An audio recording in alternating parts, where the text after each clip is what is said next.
You know that feeling, right?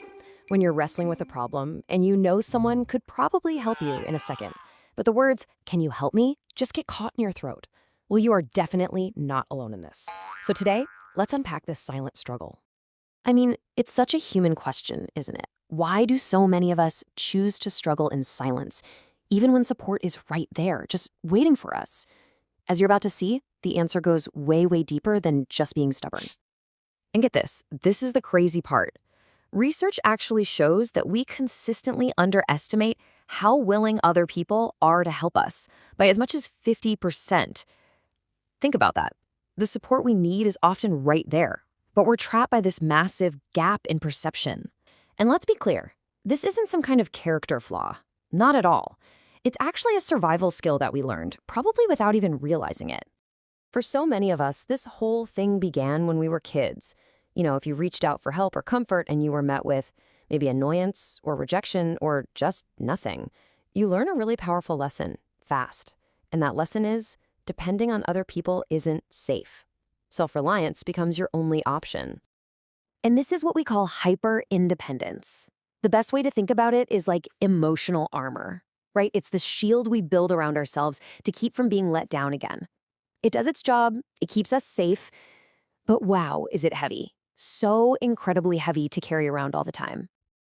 And what holds that armor in place?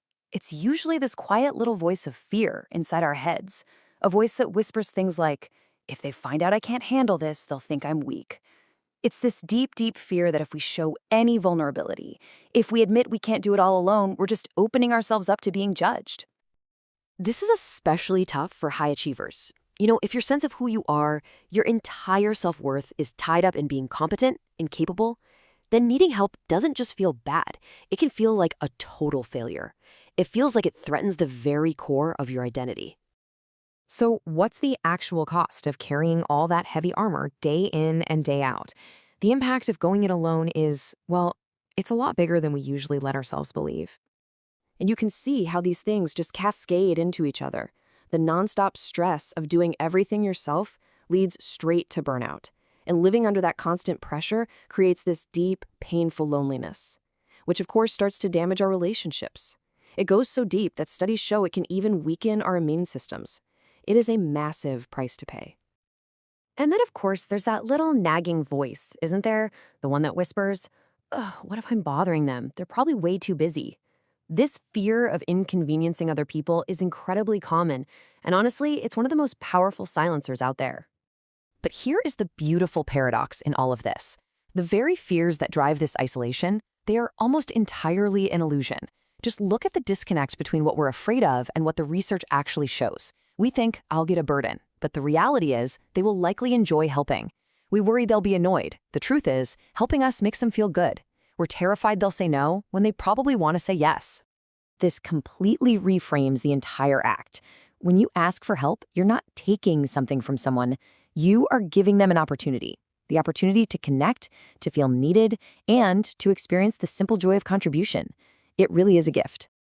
So, how do we break this cycle? Well, the good news is that asking for help is a skill. And like any skill, it can be learned. It just takes practice. Okay, first, you don't have to start with something huge. Just start small. Ask for directions. Ask a coworker for a recommendation. That's step one.